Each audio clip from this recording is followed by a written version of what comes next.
அனைவருக்கும் வணக்கம். இன்றைக்கு நாம் 8ஆம் வகுப்பு தமிழ் இயல் 1 தமிழ் மொழி வாழ்த்து இன்னைக்கு நம்ம பார்க்கலாம்.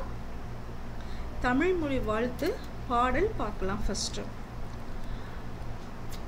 வாழ்க நிரந்தரம் வாழ்க தமிழ் மொழி வாழிய வாழியவே, வாழ்க நிரந்தரம் வாழ்க தமிழ் மொழி வாழிய வாழியவே, வானம் அளந்தது அனைத்தும் அளந்திடு வன்மொழி வாழியவே, வானம் அளந்தது அனைத்தும் அளந்திடு வன்மொழி வாழியவே, ஏழ்கடல் வைப்பினும் தன்மனம் வீசி இசை கொண்டு வாழியவே, ஏழ்கடல் வைப்பினும் தன்மனம் வீசி இசை கொண்டு வாழியவே, எங்கள் தமிழ் மொழி என்றென்று வாழியவே, எங்கள் தமிழ் மொழி என்றென்றும் வாழியவே, சூழ்களி நீங்க தமிழ் மொழியோக துலங்குக வையகமே,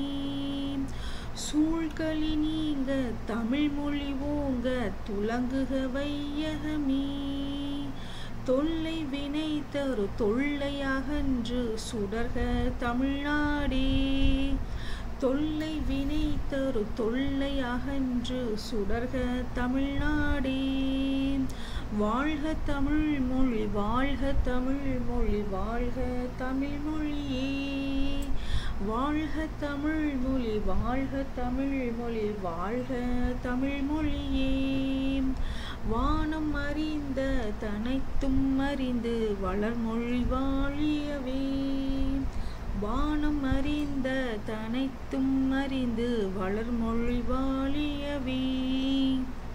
இப்பாடலை எழுதியவர் பாரதியார்.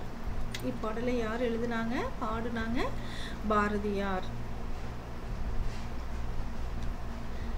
நெக்ஸ்ட், இந்த பாடல்ல இருக்கிற முக்கியமான சொல்லோட பொருள் பார்க்கலாம்.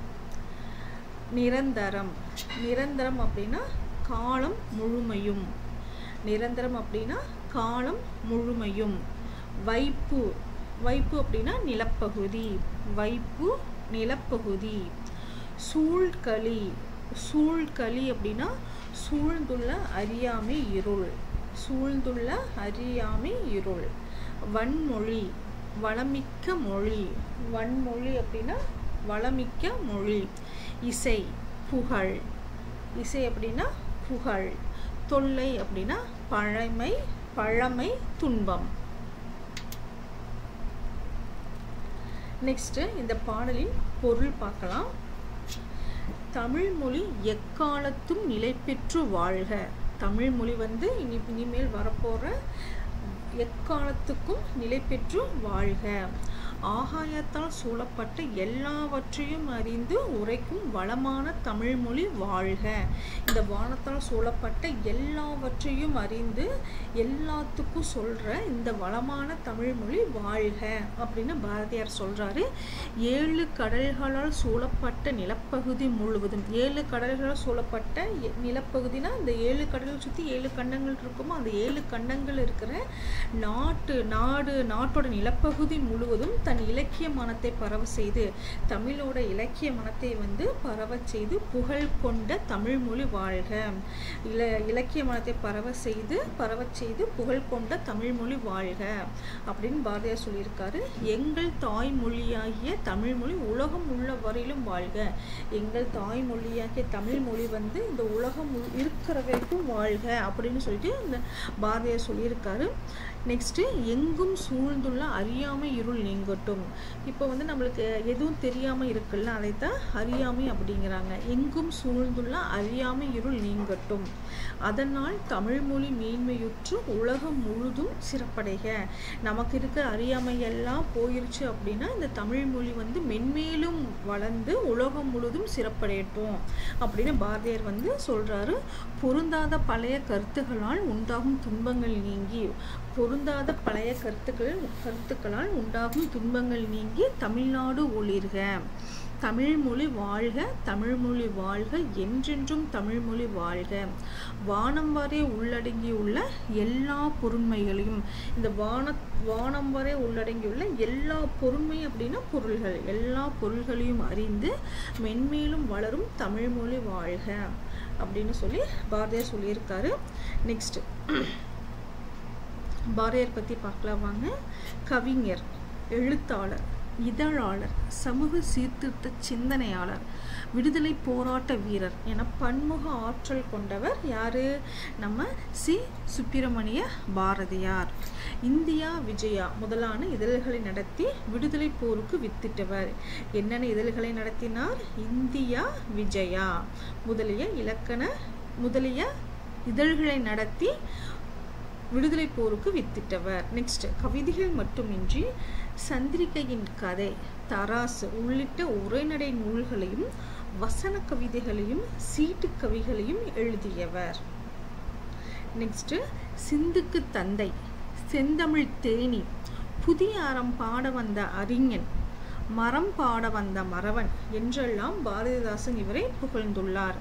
பாரதிதாசன் என்னென்ன புகழ்ந்துள்ளார்? பாரதியார சிந்துக்கு தந்தை, செந்தமிழ் தேனி, புதிய அறம் பாட வந்த அறிஞன், மரம் பாட வந்த மறவன் என்றெல்லாம் பாரதிதாசன் இவரை புகழ்ந்துள்ளார். இப்பாடல் பாரதியார் கவிதைகள் என்னும் தொகுப்பில் தமிழ்மொழி வாழ்த்து என்னும் தலைப்பில் இடம்பெற்றுள்ளது.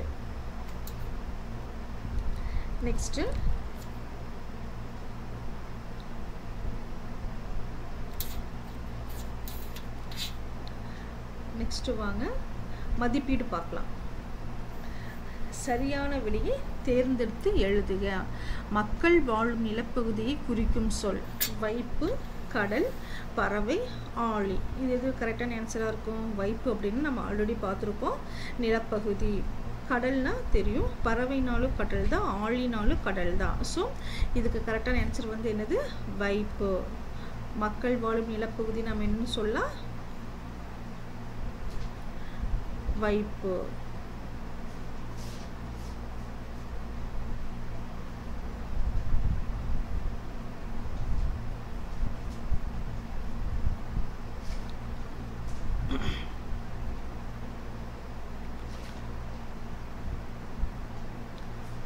நெக்ஸ்ட் என்றென்றும்.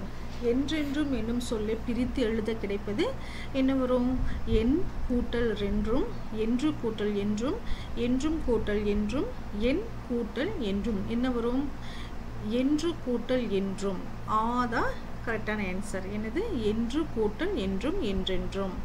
என்று கூட்டல் என்றும், என்றென்றும். நெக்ஸ்ட் வானம் அளந்தது என்னும் சொல்லை பிரித்து எழுத கிடைப்பது வானம் கூட்டல் அளந்தது. இப்போ வான அப்படின்னு முழுமையான பொருள் தருதா? ஆப்ஷன்ஸ் பாருங்க, இல்லை. ஸோ இது வராது. வான்ங்கிறது வருமா? வராது. வானம் அப்படிங்கிறது தான் முழுமையான பொருள். ஸோ வான் வருமா? வராது. ஸோ என்ன ஆன்சர்? வானம். மா எந்த ஓசையில முடியுது? இறுதியில ஆ. ஸோ வானம் அளந்தது, வானம் அளந்தது. இதுதான் கரெக்டான ஆன்சர். நெக்ஸ்ட் அறிந்தது கூட்டல் அனைத்தும் என்பதனை சேர்த்திருந்து கிடைக்கும் சொல் என்னது?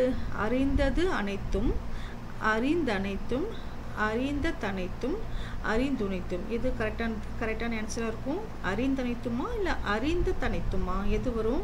இங்கே பாருங்க, இங்கே ஒரு தா இருக்கு, இத்து கூட்டல் ஆ. நம்ம என்ன எழுதலாம்? இந்த தூக்கு என்ன நம்ம எழுத்து வரும்? இத்து. ஸோ இத்து கூட்டல் ஆ தா. ஸோ அறிந்த தனைத்தும் இதுதான் கரெக்டான விடை. ஓகே. நெக்ஸ்ட் வானம் கூட்டல் அறிந்த என்பதனை சேர்த்தெழுத கிடைக்கும் சொல் இம் கூட்டல் ஆ என்ன வரும்? மா. ஸோ வானம் அறிந்த, வானம் அறிந்த எங்க இருக்கு? இதுதான் கரெக்டான ஆன்சர். வானம் அறிந்த.